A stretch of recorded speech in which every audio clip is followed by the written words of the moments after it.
झारखंड विधानसभा स्थित स्पीकर कक्ष में विधानसभा अध्यक्ष श्री रविंद्र नाथ महतो की अध्यक्षता में आयोजित सर्वदलीय बैठक में सम्मिलित हुए मुख्यमंत्री श्री हेमंत सोरेन। बैठक में आगामी 28 जुलाई 2023 से प्रारंभ होने वाले मानसून सत्र में सदन की कार्यवाही का संचालन सुचारू रूप से किया जाए, इस निमित्त विचार विमर्श किया गया। इस अवसर पर संसदीय कार्य मंत्री श्री आलमगीर आलम, श्रम विभाग के मंत्री श्री सत्यानंद भोक्ता, विधायक श्री सरयू राय, श्री कमलेश सिंह, श्री लंबोदर महतो, श्री अमित यादव सहित अन्य उपस्थित थे। बैठक में कुछ नहीं, जैसे 28 जुलाई से चुप रहिए ना आप लोग। 28 जुलाई से मानसून सत्र का शुरुआत होने जा रही है।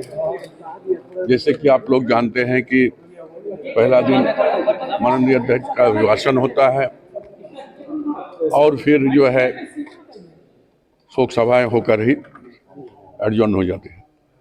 और रह गया सोमवार से लेकर फ्राइडे तक 4 दिन जो एज यूजुअल होता है, प्रश्नकाल होता है, ध्यानाकर्षण होता है, लास्ट डे गैर सरकारी संकल्प भी होगा और 3 विधायक जो होगा 2, 3, 4 तक, जो विधायक अभी पहुंचा ही नहीं, तो इस तरह हम लोग का जो हाउस खत्म होगा।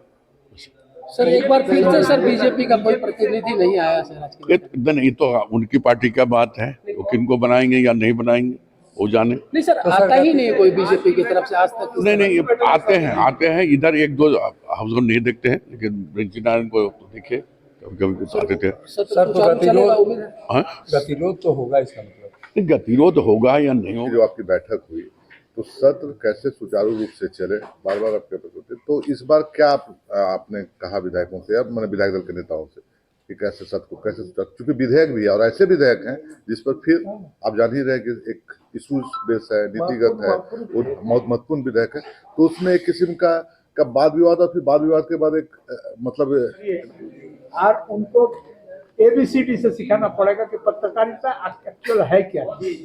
आज पत्रकारिता के प्रति सारा चीज उत्तरदायी की रिपोर्टिंग पर एक होना चाहिए, सदन का रिपोर्टिंग होना चाहिए। एक दिन का पत्रकार स्वतंत्र है। नहीं तो आपके नेतृत्व में पत्रकार दीर्घा समिति ही इसका अपने आयोजन आनंद जी करवाएंगे। अच्छा, उसका अगर जरूरत होगा तो हम लोग उनको भी अपेक्षित सहयोग करेंगे। पूरे स्पीकर के जो महत्वपूर्ण संवैधानिक दायित्व निभाया, उसमें कार्यपालिका की किस तरह की आप उसमें ये चीजें देखी, कितना एक्टिज्म रहा कार्यपालिका, कितना कार्यपालिका का सहयोग मिला, या फिर कार्यपालिका किस स्तर पर झारखंड में काम करी, इस पर अगर आप कुछ बताएं। देखिए, अब एक विषय तो आप भी समझ रहे हैं, हम भी समझ रहे हैं, कार्यपालिका के अंदर थोड़ा बहुत त्रुटि विच्युति था ही, जिसको लेकर के और लोग भी विधानसभा के कार्रवाई के प्रति उदासीन रहने के कारण कभी कभी व्यवधान उत्पन्न होने की संभावना आई है, उत्पन्न हुआ भी है।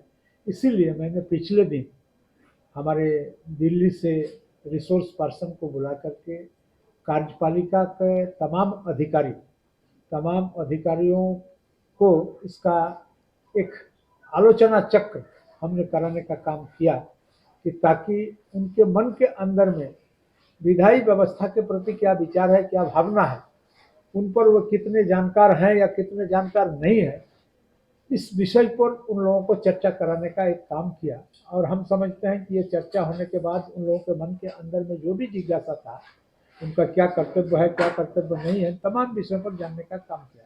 इसलिए हमारा उम्मीद है इस आलोचना चक्र जो विधानसभा के अंदर पिछले 3 दिन तक कराने का हम लोगों ने काम किया, इसमें तमाम पदाधिकारी लोग और ज़्यादा सक्रिय हो गए हैं और आने वाला समय में विधायिका के प्रति कार्यपालिका जो उत्तरदायित्व है, इसको पूर्ण रूप से निर्वहन करने का उम्मीद हम लोग कर रहे हैं। तो समय का कैसे सदुपयोग हो, ये बता। देखिए, मेरा शुरू से ही आग्रह रहा है माननीय तमाम सदस्यों से, पक्ष के सदस्यों से और विपक्ष के सदस्यों से, कि सदन को सुचारू रूप से संचालन करने में, चलाने में मदद करें, सहयोग करें आसन को। और हमको लगता है कि जहाँ तक माननीय सदस्य पक्ष और विपक्ष के आसन को इतना सहयोग निश्चित रूप से करते हैं, तभी हम लोग विधानसभा के कार्रवाई को सुचारू रूप से चला पाते हैं। और जैसे पिछले बार भी हम लोग किए हैं, और उसी तरह का इस बार भी स्थिति है।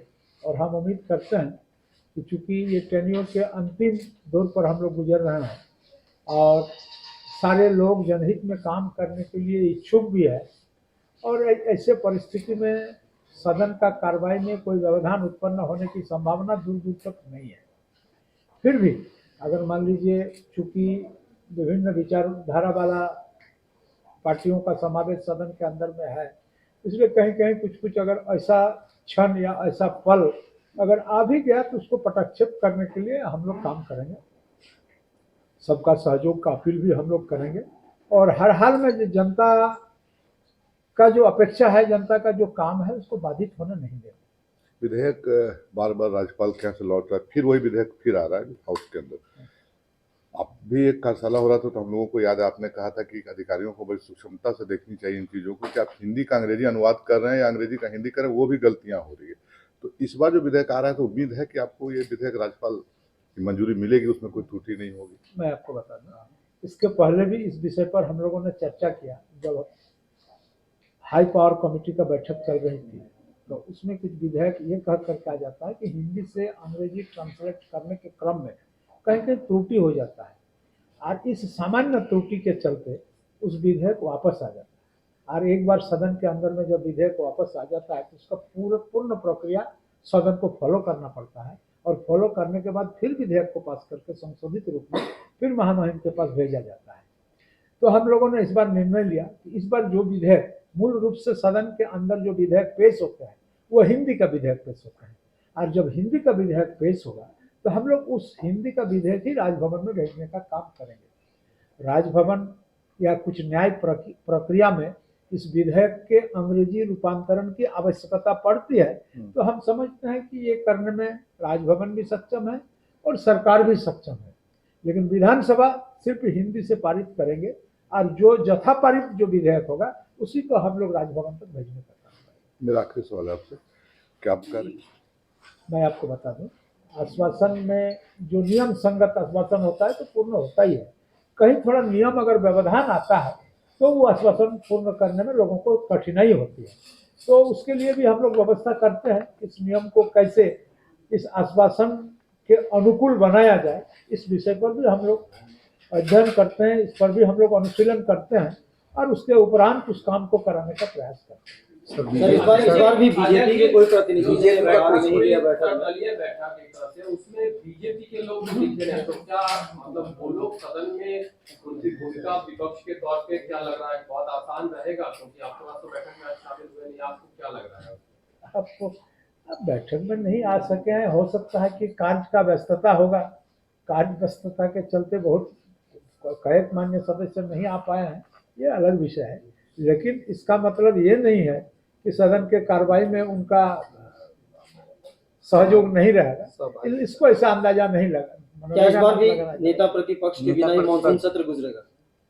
ये मेरा विषय नहीं है भाई, इस विषय तो संबंधित दल के माननीय सदस्य लोग ही इसको बता सकते। सर उधर से कोई नया नाम आया क्या? अभी तक मेरे पास कोई ऐसा न मौखिक सूचना है, प्रक्रिया पूरा होगा तब न आपका इसका सूचना है, लिखित सूचना है। अगर सर आपको कार्यपालिका का कर्तव्य बोध हो, क्या कर्तव्य बोध है, इसके लिए आपने एक सेमिनार करा दिया। एक हम लोगों के लिए भी पत्रकारों का एक सेमिनार होना चाहिए कि रिपोर्टिंग कैसे होना चाहिए, रिपोर्टिंग में क्या क्या, इसके लिए पत्रकार का भी अलग से मिलकर इन लोगों को काम करने दीजिए, इन लोग सवाल कर रहे हैं।